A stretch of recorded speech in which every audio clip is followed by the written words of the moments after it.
here for the learn how to do public speaking, learning how to do it confidently, learning how to do it with gusto, and learning how to overcome what is difficult for some people in many cases. Actually, this is one of the number one fears that people share with us, and they spend a lot of time thinking about this topic. So we're going to go ahead and kind of unpack what public speaking is and how to overcome feelings that are not necessarily helping you move forward. Our agenda is up on the board. What we're going to do first, just so that everybody kind of gets to know one another, I like to talk about introductions, or start off with introductions, because what it does is it allows others to see kind of the goals that each one of us has, just using the who, what, when, where, why format. If you would like to start on this side, feel free to get it underway, Nicole. I'm Nicole. I don't think I've ever been in the position where I've had to speak in front of a lot of people, but Not really. yeah, I actually in a classroom setting, yes. Mm-hmm. So this would be really helpful for overcoming speaking anxiety. That you don't have. That I don't have. Correct. All right. Anything else you want to add? No. Okay. Monica? So my name's Monica, and I've done a lot of public speaking, and I really enjoy it. I have a hard time initially getting into the groove, and I'd like to start off stronger and be more dynamic right from the get-go, rather than, having a little bit of nervousness in my voice until I get warmed up. So. And you two are, just to kind of give an idea of how much public speaking that you normally do on a... I've spoken, I've done Toastmasters, I've spoken on a stage in front of maybe, 100 people or so. I've talked at groups where I knew nobody. So, I would say maybe more than the average person, perhaps. Okay, cool. And... my name's Jennifer, and I just learned about this tonight, and I thought, wow, well, it couldn't hurt to hear more tips. I don't have a lot of opportunity to public speak, but you just never know, like, if you're going to be called upon in the community or wherever, so Yeah. I definitely don't feel that confident about it, so anything you could share would be helpful. Okay, cool. I know what these guys do. Would it be okay if you shared with us, what kind of opportunities do you see yourself besides community outreach or community interaction? What other kind of venues would you see yourself doing it? Probably that would be it, like in the community, trying to help people in the building that I live in, or at church or something, just like community stuff. Okay, cool. Mm-hmm. Well, thanks for joining us, everyone. The the format is going to be up here just to kind of give you a little bit of a decipher of these post-it notes, these gargantuan-sized post-it notes. So here is the format of what we're going to cover. We already covered introductions. We're going to discuss the agenda, the concepts and terminology. A lot of people feel like this is magical work. It's really not. This is all based off of science, all based off of the concepts of neuroplasticity. So everything I personally feel more excited about something when I understand why things are working, so that I can then fully commit myself mentally to it. We're going to discuss techniques, and then we're going to leave it open for questions and answers and wrap up from that perspective. Now, there are a couple of assumptions that I just wanted to cover. Again, that's up here on the board. One of the assumptions is the work that we're going to do tonight, it's not going to make you more knowledgeable about whatever subject that you're going to cover. So that's actually something that is the lane of the person who's practicing. So I encourage the concept of practice. Toastmasters is a great venue for being able to stand up in front of people and fire those neurons over and over to the point where you do feel very confident. So it's definitely something worth discussing. You will not receive any magical endowment of information in your mind. That's all something that is just work that is any great speaker, any person that feels comfortable in front of an audience goes through that process. Also, when I'm covering the the unpacking of how to speak confidently in front of an audience, the unpacking obviously is going to require a little bit more than 3 minutes. The execution of it is something you can do less than 3 minutes. So just to debunk that myth. And then also that there's motivation for the change is present. And all the kind of work we do, whether it's change work through hypnosis or whether it's change work through NLP, there is a very solid requirement that the person that is looking to make that change is motivated for that change. And they're ready to then go into the actions that are necessary to support them. The methodology we'll cover here later. Actually, the link between this and the yellow sheet I provided is the bottom. It's called the change state. And that's the part that we're going to unpack and discuss a little bit further so that you understand how to apply these concepts and how to apply the thought process to support feeling confident, feeling comfortable in front of an audience. So let's begin. Back to the whole concept of terminology and concepts themselves. Let's begin with some of the things that are written on the yellow sheet. We'll start with number 1, state-dependent learning. I will briefly paraphrase this. Essentially, what that's saying, if you want to take a moment to read it, I don't like to read in front of people, so that's because I don't want to read like I'm in a third grade classroom. So what does that mean? State-dependent learning. Essentially, the takeaway is that when you see things through rose-colored glasses, you actually view things in a positive manner. When you view things from a clucky-lucky, chicken little, oh my God, the sky's falling, you have a tendency to see everything in that manner. So as we move forward, you'll notice when I refer to each one of these concepts, because they have a play and they have a role inside this change process that we're going to cover. Okay? The second thing is Hebb's Law. Take a minute to read that pretty fast. Neurons that fire together wire together. There's a bunch of science of the brain that supports these discoveries. This is actually a law, so it carries more weight than a hypothesis, and as such, the impact on neuroplasticity, on behavior change, is very important. What they're saying is, when you fire a certain sequence of thoughts and a certain pattern of thoughts that are connected to the chemicals that flow in your body as a result, when you continue to fire those, you lay down stronger and stronger connections in that neural pathway. So if you want to be a confident speaker in public, it's important that you practice doing that so that you can develop that skill set and fire that neural pathway so that it's accessible quickly.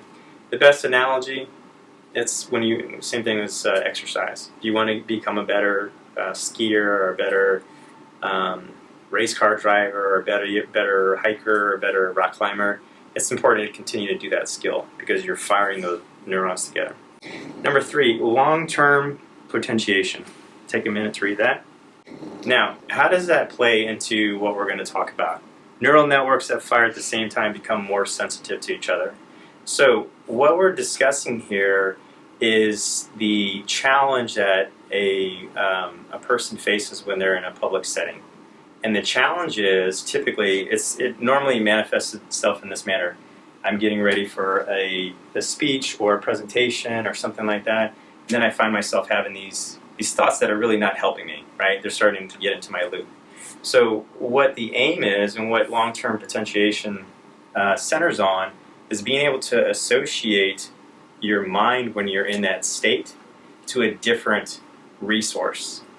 Now, the best way to describe it is when you have a neural pathway that's set or that's firing. So let's say we start to think about standing in front of someone and talking, standing in front of an audience and talking.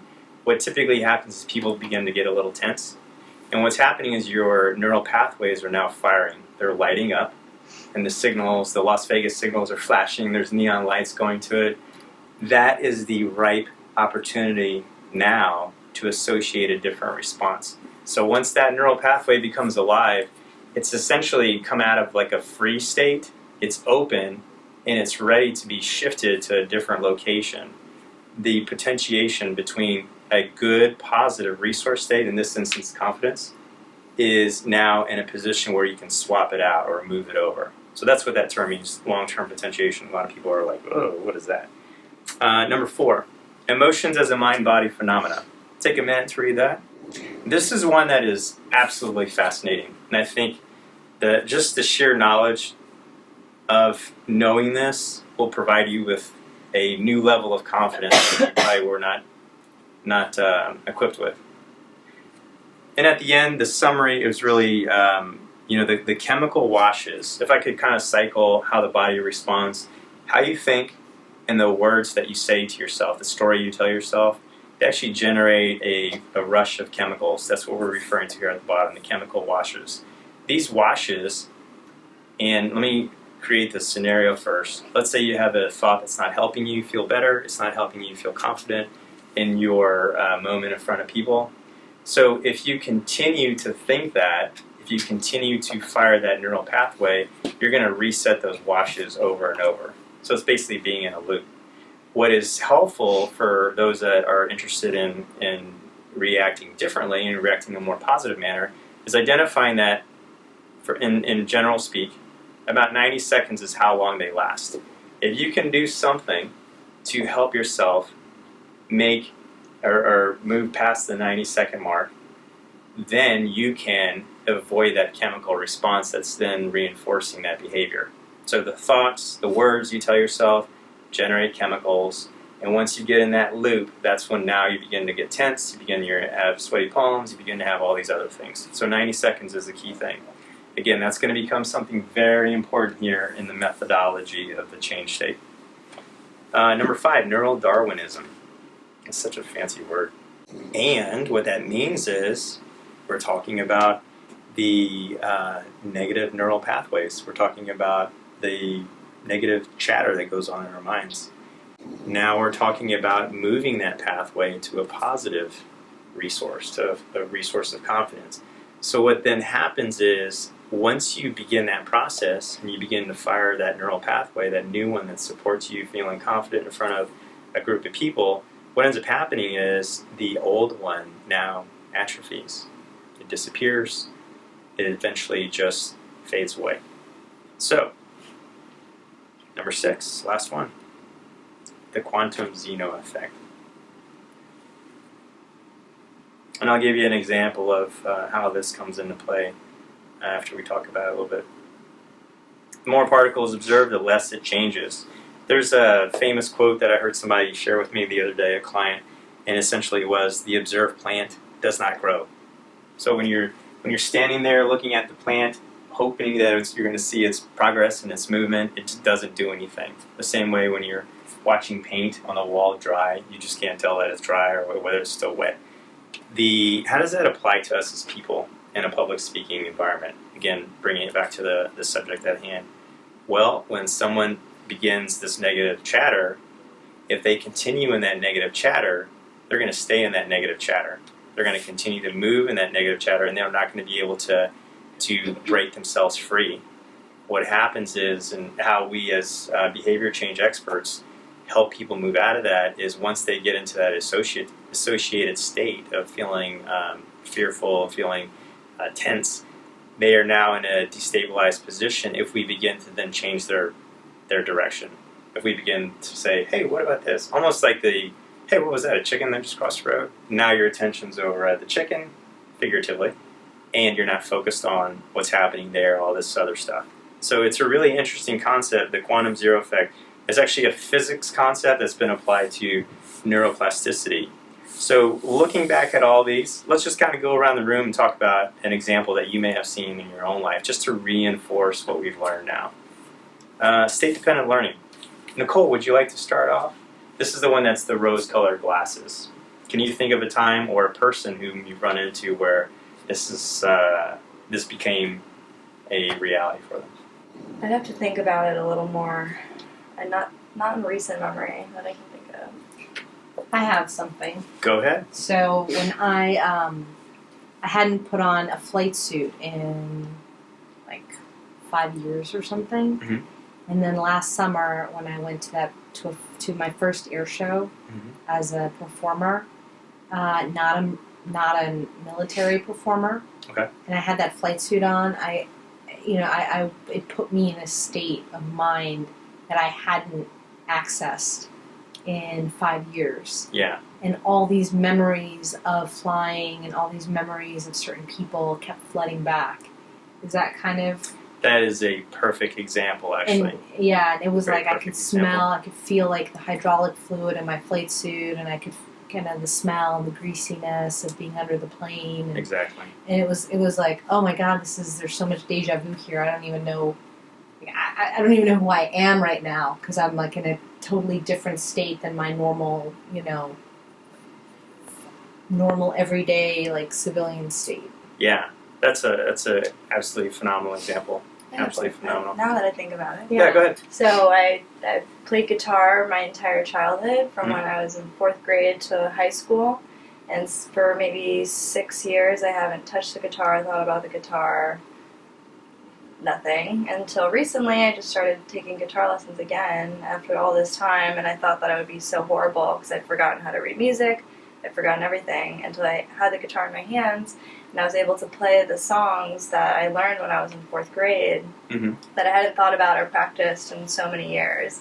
And I was able to get back in the swing of it. It just came back to It you, came right? back, yeah. Yeah. That's pretty amazing, isn't it? Yeah. Those are great examples, and those are great illustrations of these concepts that are in play and that are active. Another one that's really fast is when we smell things that then remind us of being younger again. Like certain foods, certain meals that you may have had when you were a kid, those type of things bring you back immediately. And the other thing that is interesting about your smell is that it's directly linked to your limbic system. So the sight, the sound, the feeling, those things all have to be filtered by your brain. The smell is the only one that goes straight through, and it impacts your memories, your thoughts, your emotional state immediately. It has like almost a direct link to it. So,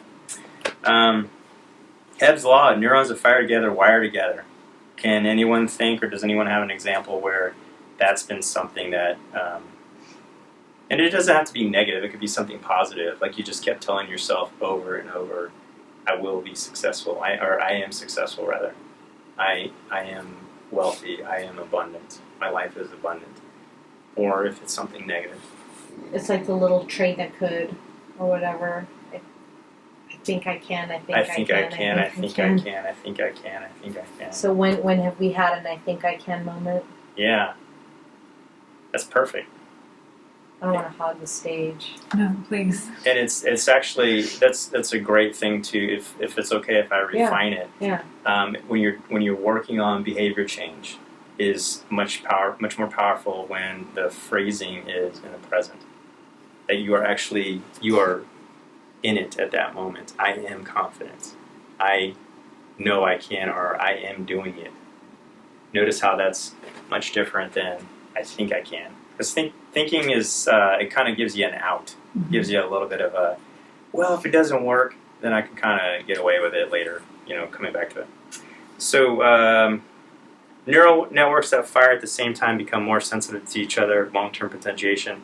I'm going to show you what that looks like. That's part of what we're going to do here as part of the change work. Number 4, emotions as a mind-body phenomena. Again, you're gonna experience that here just by some of the exercises we're gonna do. This one, now that we just said it, notice how you're gonna become more aware of this.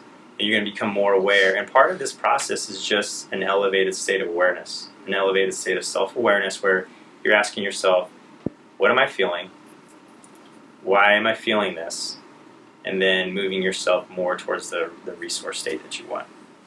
Neural Darwinism, that's something that probably can be best explained as, sometimes when you move away from something that is not helping you, that's traumatic, you start doing things that are positive, those memories begin to fade because they're not being accessed anymore on a consistent basis. So like someone who was angry consistently around like certain people, and then they stopped being around those people, so their like quick temper or their anger kind of faded away. Correct. Something like that. Yeah. people that weren't helping their progress. Okay, good. Anybody got any questions about that stuff? Can you see the value in understanding these concepts and how we're going to move into the next state? So the next thing we're going to talk about is the methodology. Now this is why you came here. This is like the bread and butter of the whole process. And just before we get started, I just want to emphasize the fact that this is really simple stuff to do. It's not mysterious. It's not magical. We're not inside of Hogwarts right now. So whatever we're going to do is simply stuff that you can do and you can execute on your own. Let's talk about the process a little bit. If you look down at the bottom, it says in the change state section, the first of the states is it's basically associating into the problem state. That's the process that we're going to talk about. Number 2, disassociating from the problem state, right? Because we don't want to think about it anymore. We want to know, or when we step into that room and the audience is there, or we step in front of our community and we see those people, we may have a certain feeling that is not making us feel good. So then we want to learn how to disassociate from that problem state. Number 3, associating into the resource. That's when you call upon the amazing resource that you have already experienced in many cases, or that you want to experience. And then number 4 is essentially taking that resource state, and when the mind finds that long-term potentiation, here's where the LTP comes into play. When you're in that resource state, feeling good, now comparing the context of feeling good into the realm of, in this instance, speaking in front of people. What used to be something that caused you consternation and reluctance and hesitant, now you bring that other new resource into it. So let's unpack how we're going to do that. So the first thing, problem state. What's a good way to do this? Many times you'll find people who are already in a problem state. Like they'll come to you and they'll say, "Oh my God, I have this to go to, and I'm not prepared." Or if they are prepared, hopefully they are prepared and they've got that step 1 out of the way. But if they're not prepared, or let's assume that they are prepared, they feel that tension rising. Okay, they are already in that resource, or they're already in that associated state, that problem state, right? They're tense. You might see their faces flush. They might actually be physically and noticeably tense to you. Maybe their shoulders are like that, or sometimes people carry tension in an asymmetrical manner in their body. Maybe they're not aware of them clenching their own jaw, etc., etc. So that is what we're talking about when we discuss associate into the problem state. The second thing, disassociate from the problem state. So you can, many times a person will already feel that beginning, and what they're going to do is just become self-aware. Here, I feel this now. I'm feeling this tension. I'm feeling this reluctance. I'm feeling my legs feeling wobbly. I'm feeling my hands getting sweaty. They're coming into that associated state. LTP says this is prime real estate for us to then fire our resource. Number 2, disassociate from the problem state. How do we do that? What are some things that some people, can you think of anything just off the top of your head what you would do to disassociate from a problem state without looking up here? Nicole? Like to distract myself from the current situation that Correct, I'm in. yeah. I would try to bring my mind somewhere else. So if I'm in a stressful state of mind, if I'm standing in front of a group of people, I would kind of shift my awareness to a different place just for a second or a minute, and think about how calming that place might be or that situation might be, and then kind of bring myself back. Okay, good. And what concepts that we just went over, and what definitions did you just employ there? Emotions as a mind-body phenomenon. Okay, so you're letting it go and have a chemical wash pass. But in order to do that, right, you still have to keep firing that image. You have to keep bringing yourself back to that resource state. Mm-hmm. So it's active on your part to do that, right? Right. Okay. And then you're also doing the LTP by bringing them together to create a comparison of what it is that you want to accomplish. Can anybody think of anything else that they usually do? Like some people say, stop thinking that way. You know, you'd often hear that. Well, just stop thinking that way. Like their friends will say that to them. Just stop thinking that way. Does that help anybody? It doesn't, right? Because it's not saying stop doesn't help anybody, because then they don't know what to do after that. So that the language becomes even more important here when you're doing that bringing the resource into the context. I'll say lesser people have like survived through this or something. Perhaps. Well, can you share just a little bit more what you think about that? Well, instead of saying like I'd stop thinking this way or whatever, I'll shift my thinking to say, well, other people have succeeded through this, even if I'm nervous or anxious. People who have less experience have done well, or or maybe I know someone who really isn't very good at this, but they've pushed through, and I'll use them as a bit of a benchmark to say, well, if they could do it, I can do it. There you go. And I'm focusing on them as maybe like a role model or something like that. Perfect. That's a great one. That's actually something that, because we like to operate in a world of reference, and so when we're comparing and saying, what is this guy doing? Okay, I don't feel so. I mean, when you just sit in the airport and you people watch, you begin to notice how folks interact with one another based off of a lot of signals that they're giving off, a lot of things that they're perceiving, and they're changing their behavior to suit. One of the good places to see that is actually in the airplane itself, because you're in such tight quarters with other people that you have to conform. Yeah. So let's talk about some of the techniques that we're going to use here tonight, because that's one of the things that is really important to be able to stop the monkey brain chatter once it begins. So there's a couple of things that we're going to discuss, and you'll see as I'm talking about them how they relate to these neuroplasticity concepts that we already covered. Again, you have the context. Now we're going to start implementing the tools. The first one is if Nicole and Jennifer, you could do me a favor. Just allow your eyes to close down. This is a real fun exercise. And if you'd like to, this is very helpful for people, is just to take a nice deep breath in, belly breath. Go ahead and exhale.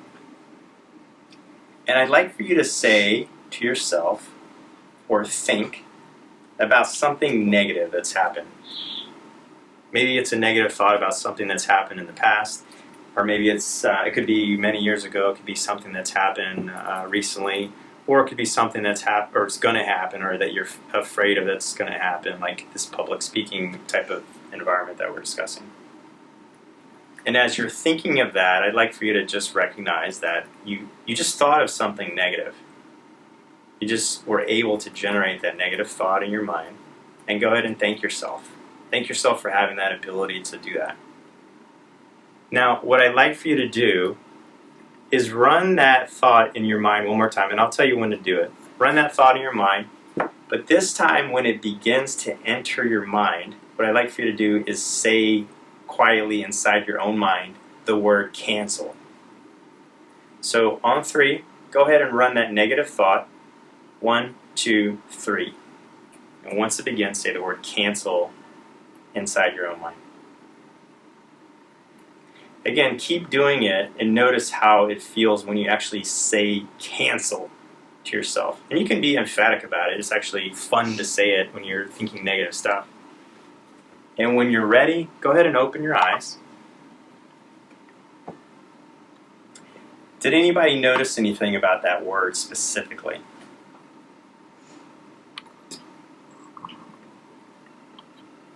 It seemed more finite. Like, I canceled it, and so it's like I can't think about it anymore because it's canceled. It's permanent. Yeah. How did it feel when you say, like, where does that word originate from in your body? Kind of, well, I think of cancel as almost a negative word, but it's maybe more powerful than negative. And then, cancel is like this big roadblock, and I just pictured that thought kind of being smashed by cancel. Perfect. Man, you're actually like skipping ahead a couple of steps. That's awesome. How about you, Jennifer? It just felt, I guess, productive, like to say it. It felt good, like I was doing something about it. yeah, like you're taking action, taking control, right? Mm-hmm. It's a really interesting word, and a lot of people are not aware of its effectiveness. So as it pertains to this process, I just kind of ran you through the first sequence of associate into the problem state, right? Now, I've anchored a tool that you can use quietly in your own mind when people are upsetting you or you're getting ready to walk up to the podium. Cancel. You can say it loudly in your own mind, but notice that it's a very definite word. It has almost like a cleaver-like effect on stopping whatever that thought is. This is not going to be something when you first do it that it is it will have long-lasting effects for the rest of your life for that particular event. You'll have to practice it, but you'll notice the more you practice it, the stronger you're able to call upon it and utilize it right at that moment. Okay? The simplicity, or the power in all this stuff that we're doing, by the way, is simplicity. So, the second thing, somatic. This is another way to break that feeling apart. So, and take away the power from it. So, somatic. What does that mean? That essentially means I take a feeling that I have, and let's talk about, can you think of something, or whoever wants to participate, can you think of something where it wasn't a good feeling, it wasn't something that you wanted to feel, wasn't helping you in your cause? Can anyone think of something that they want to kind of throw out there? Walking into a new office with people I don't know, but who I know are very judgmental group, Okay. and I feel, honestly, I just feel judged. Okay. And feeling judged makes me feel afraid. So, you know. That's actually very good, and you actually are beginning to do the somatic exercise. So just to take one step back, rewind, and then, so Monica said, I feel judged, right? So is feeling judged, is that an emotion that we have? I guess. I don't know. It's more. I keep thinking of the Inside Out movie. Yeah. They didn't have a judge. They didn't have a judge character. They had fear, disgust, anger, and joy and sadness. Right, and so To boil it down. you just touched on a very important element. When you begin to feel things, normally our response is, well, I feel like smashing something, or I feel really like I want to run away. So these are all actions, right?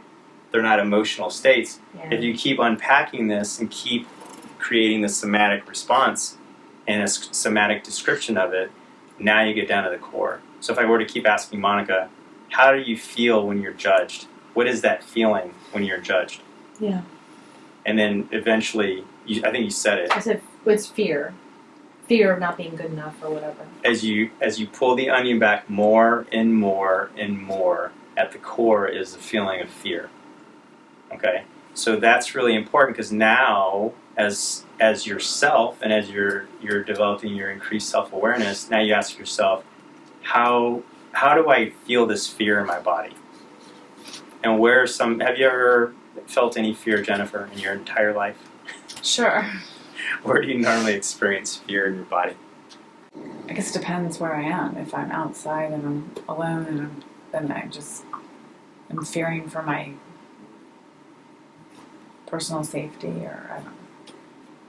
If you were to take a moment, and you don't have to do this right now. Normally, it's helpful for people to begin to train their the muscle, so to speak, of where they're experiencing something, by just letting their eyes close and kind of thinking about that fear. I feel it, because sometimes people feel it here, sometimes they feel it in their chest. So notice how we're taking a action. So we're reacting in a habitual manner. Now we're taking an action. Then we're unpacking it further to an emotional state. Then I'm asking you now to, where do you feel that fear?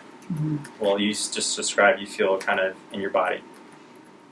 Maybe you ask yourself, where do I feel it now in my body? As remember, 90 seconds is moving. We're moving through that pace. And what happens at the end of 90 seconds in general? Anybody? The chemical wash is over, right? So you're stringing out that chemical wash, and you're beginning to describe it to yourself in characteristics that no longer have power. There's another thing you can do. Take that feeling. And this is helpful again when the eyes are closed. Take that feeling of fear that you're feeling in your chest and your abdomen. Notice if it has a color.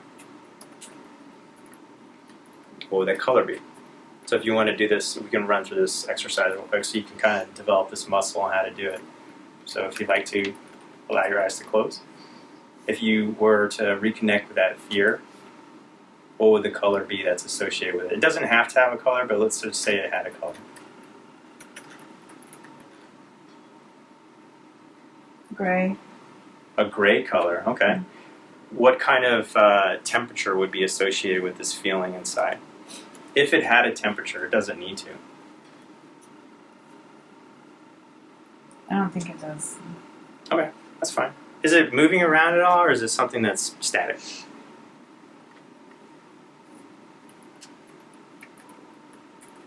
Static. Okay.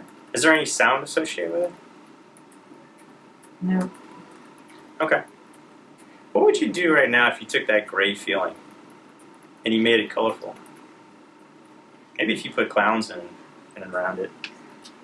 What if you added some clown music? Or maybe you added some of your favorite song?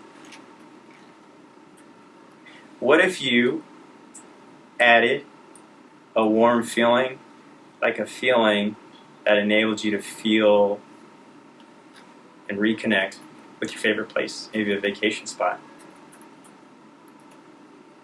Or maybe you just made the picture more grainy that's going on in your mind. Imagine for a second you made the picture smaller. You shrank it all the way down. What if you were able to do all that? Wouldn't that be nice? So we're over here taking this feeling, we're describing it with other words, and then we're stretching out the duration of it. That's somatic. That's something that you completely have the ability to do in your own mind. And you just keep asking yourself, how does that make me feel? Where am I feeling that? If it had a color, you're just assigning like real quick descriptors to it. It's nothing that needs to be real complicated. The other way to disassociate that's very powerful, if you choose to use cancel, go for it. If you want to do what I just did in the same manner, go for it. If you want to do this other technique, which essentially is, how do I want to feel? Because we've already associated that we feel fear, and Jennifer was nice enough to share with us that she feels it in her chest and her abdomen. The next thing to do to disassociate from it immediately is to go, how do I want to feel? And once you shift the paradigm like that, you then begin to go and think of what? I want to feel calm in this instance. Or back to the public speaking, I want to feel, what do most people say when they're standing in front of someone? How do they want to feel? I want to feel confident. I want to feel triumphant. I want to feel empowered. I want to feel peaceful inside. I want to feel tranquility. So you just ask yourself, how is it that I want to feel? And that question is very powerful to begin this process of shifting how you're thinking. Okay, so we went through that process there. Now we're at the resource. Now the resource can be done in so many different ways. I like to teach a resource where you're adding an anchor to it. And let me define something real quick. So using the term anchor, it's essentially a way for you to trigger a feeling that you want to have. On the negative side of the coin, some people may describe them as triggers. Oh, when I'm around at Thanksgiving, I smell those smells and I start eating, whatever the case is. On the positive side, for helping people move forward, the term is anchor. And the anchor can be something as simple as just taking a breath, taking a deep breath. Letting that breath carry all the oxygen to your blood. All the blood now is filled with fresh oxygen. It goes to the muscles, begins to help that natural process of you relaxing. That's one anchor. Another anchor is you could kind of slap your leg. Another anchor is you could bring your index finger and thumb together. Another anchor is you could step into an imaginary hula hoop on the floor. And as you step into that hula hoop, you begin to envision yourself stepping into that resource state where you're confident, you feel empowered, you feel safe, you feel comfortable, and you feel peaceful. So just this simple act of stepping, you move into that zone, you feel all those good feelings rising, you see yourself confident. What does it look like when you're confident? Then you can keep stepping into yourself as you become twice as confident, 10 times as confident. What does that look like? What are you doing when you feel confident? I never thought of that. I'm standing there and I have my hands and I'm like waving to the crowd. Or I'm reading off my my notes and I realize I put my notes down. I'm just freestyle talking and I'm over here completely in the moment, completely sharing with them. I am in rapport with my audience. So these are things that you can do to anchor the resource state. And it's the simple thing of asking yourself, here's a good example. Let's say, so public speaking for you, let's shift gears for 1 second. What kind of thing would you like to work on that we can use as an example to describe this? Maybe instead of looking other places or looking down at my notes, maybe looking at the audience directly or looking at a specific person directly. Mm-hmm. Just in previous, in like a classroom setting, specifically like my oral Spanish class, it was just 8 people that I had to speak in front of, but the whole time I was fidgeting and reading my lines and looking at the floor, or looking anywhere but the people that were looking at them. Yeah. Okay. So what's the feeling? Now I'm going to show you how to unpack this. The feeling that you want to have this is the way to unpack it. You begin to ask the question, what is it that you want to feel? And then let's go ahead and start this dialogue. So what's the resource that you'd like to feel? Accomplished and knowledgeable in what I'm presenting. And what would being accomplished and knowledgeable, how would that make you feel if you have them? It would make me feel more confident, and I'd be able to deliver more precisely rather than stumbling and guessing and umming. So is the confidence is this thing that you want to have. Yeah. Now, when you have the confidence, what does that look like? Like, what does that picture look like as you begin to think about it? Looking at my audience, addressing my audience, talking slowly instead of rapid fire, trying to get through whatever I'm trying to get through. Okay. And then once you're done and you feel this confidence inside, how would being able to complete this this oral Spanish presentation, how would it be able to further enhance your life? What other elements of your life would benefit from feeling this confidence? Oh, a good grade and higher GPA and overall happiness. So if you were happy and you had a higher GPA, what other things would go on in your life? Would you be able to go to, go to a graduate program or something like that, graduate school program? Sure. How would you feel if you had better grades? I feel better. And what would that look like? Like, what would you be doing? Would you be jumping in the air, like you're celebrating that you just won the lottery? Or what does it look like when you feel that? It's more just internal, just contentment and not constant worry. More secure. And so when you feel that, what kind of activities do you participate in when you feel confident and you feel peaceful? I'm not spending my time worrying about what could have been or how I could have done something differently. My mind is more open to something out, the new thing or a new class or a new activity. Well, what are those activities as you're feeling confident inside? It could be taking a harder class or going on to the next level. So there you are. You just got good grades. You feel content inside. You're feeling that wonderful feeling of confidence kind of building up inside of you. Maybe the colors are getting brighter. Maybe the sounds are getting more intense. And now you're seeing yourself also be in a position where you're able to take more advanced classes, where you're able to apply to graduate school, where you're able to then apply to a program for employment or something else like that, right? Mm-hmm. I mean, can you see yourself doing that right now? Mm-hmm. That's pretty amazing, isn't it? Mm-hmm. How does this impact your family? They're happy and proud. And How do you feel when they're proud and they're happy about what's going on in your life? they feel good. That makes you feel good, doesn't it? Where do you feel that feeling, by the way?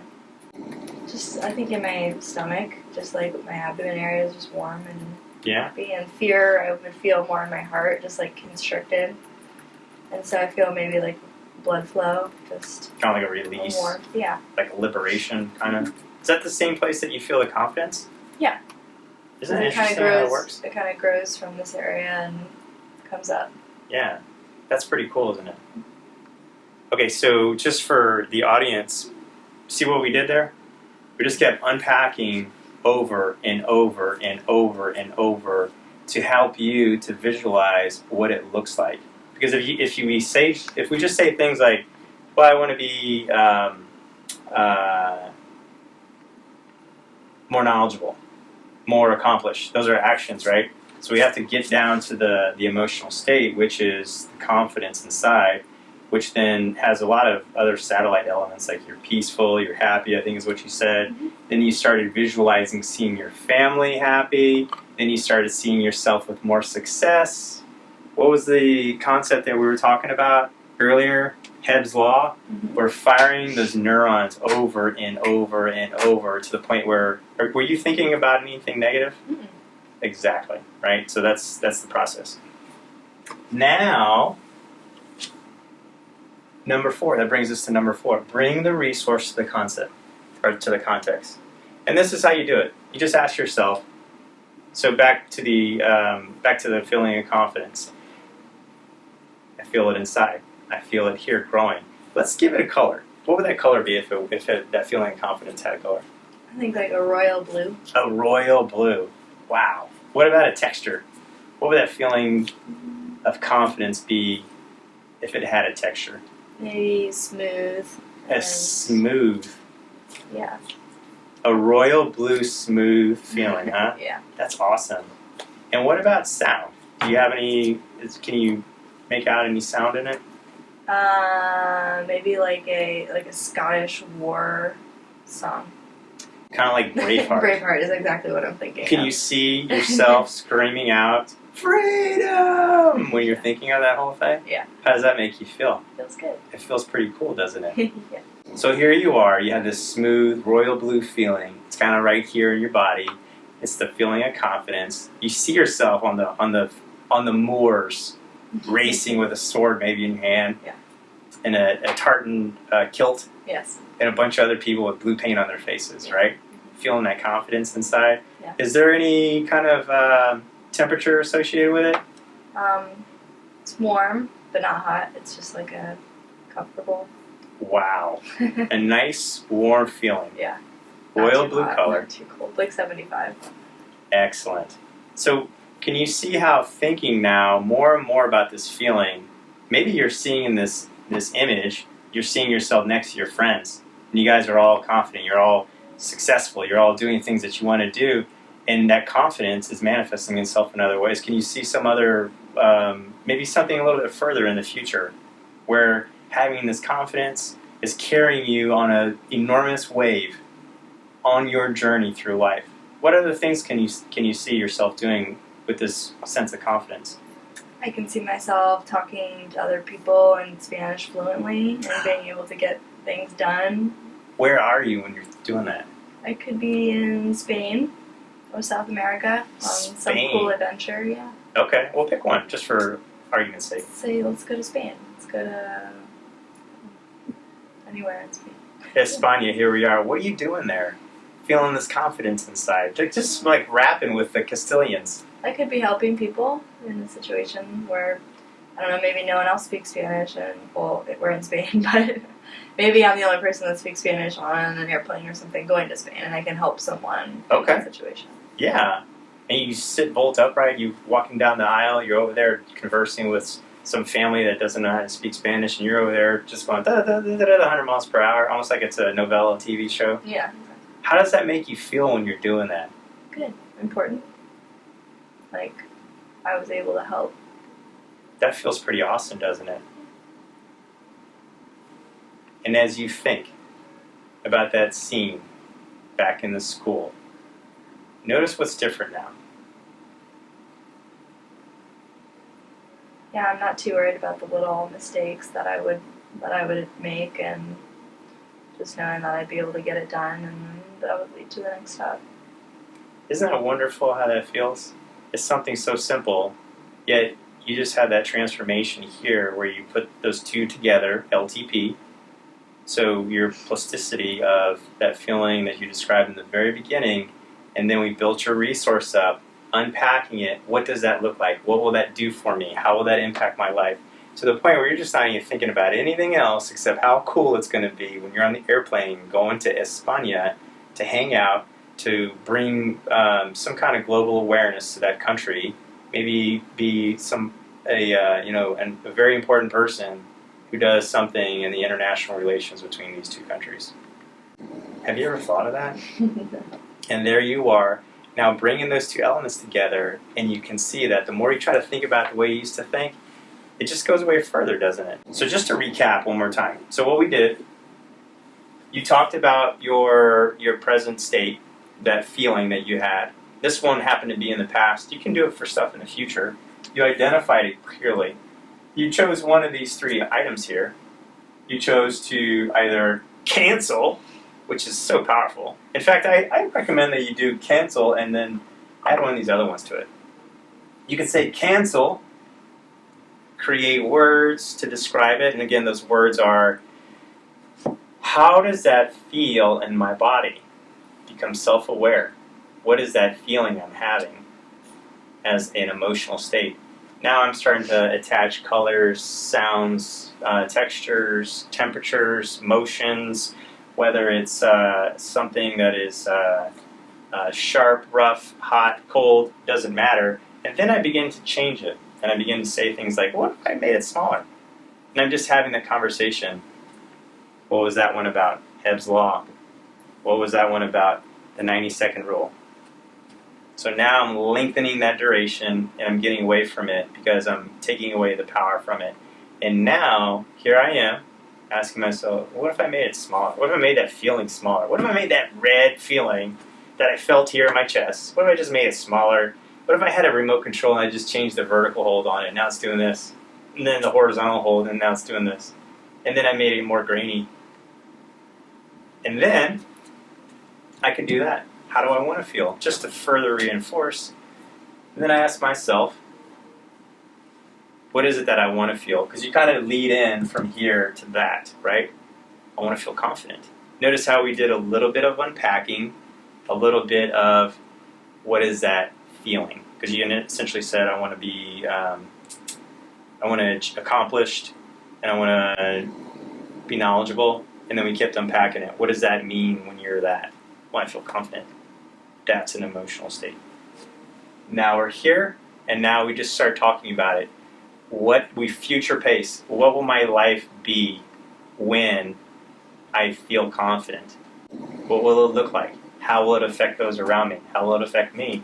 What am I doing 5 years from now when I'm feeling that confidence? Oh my God, I'm in Spain. I'm in Barcelona. I'm hanging out on the Gran Plaza. I'm going to see the famous Gaudi Cathedral. I'm doing all this stuff. You're in it, seeing yourself. If you want to double that confidence, I invite you to. If you want to multiply by 100, I invite you to. And as you step into each one of these new iterations of yourself, seeing yourself more confident, seeing yourself in maybe a different country. Maybe you're in South America. Maybe you're somewhere else. Notice when you're doing that, you're not thinking about anything else. And then just ask yourself the simple question. Man, I feel so confident. And I'm thinking now about this event coming up or this event from when I was in school. It doesn't carry the same weight. Now you move into that zone and you're delivering, in this instance, the oral presentation, and in other people's instance, the public speaking venue. Does that make sense? Mm-hmm. So you can see here I am. Let me just run through on the executing a less than 3 minutes version of this. So here's Ramsey. I'm going to prepare for a speech. I'm feeling a little bit nervous. Cancel. How do I want to feel? I want to feel awesome. What does that look like, Ramsey? I'm having this conversation with myself. Well, that's me feeling confident. What will happen when you're confident? Well, I'll feel like I'm in control. And what happens after you complete this speech and you're confident? Well, after this, I know that I'll probably get a promotion, and after I get the promotion, I'll be able to support my family better. What will it look like after you support your family better and you get the promotion? Well, then we'll be able to go on a trip to the Bahamas. What will it look like when you're in the Bahamas? Oh my God, I never thought of that. We're in the Bahamas, our dogs are with us, and then we're driving around on water skis with our jet skis with our dogs. How cool is that? What will happen with them? Like, how will that benefit you? We'll have a very awesome vacation. Everyone will connect with one another. We'll spend time focused on one another. You see how we're just building it more and more and more. And now, as I bring it back into this event of talking to people, will lead to all of that? When do I sign up? How do I get this event going? Let's get going right now with our public presentation or our speech. That's how the whole process works, that fast. Any questions about that? Pretty cool, isn't it? Very cool. It's all simple stuff. It's all based in neuroplasticity, as we had on the chart 1 through 6. So those concepts are helpful. What I would recommend doing is practicing this. This is not something like, it's not a, do it one time and then you're good for the rest of your life. It's just like working out any muscle. And so give it the attention that it deserves. If you're somebody that's going to find yourself doing public speeches or presentations on a frequent basis, this concept and understanding these methodologies are helpful for you, because what they'll do is they'll enable you to continue to practice and fire this feeling and bring up this emotional state that you want, and then be very gentle to yourself about, I feel awesome, this is cool, I feel so good, I want to do this now, because this is a waypoint in my journey towards these other events that are going to be impactful in my life as a result of successfully completing this speech. Let's begin. So, does anyone have any questions on the outside? Cool. Well, I appreciate your time. Thank you so much for asking great questions, providing great feedback. You as well, Monica, was very good examples. I'm very appreciative that you asked some really good questions and you presented some good examples. So if there are no other questions, then thank you for your time. Have a good day.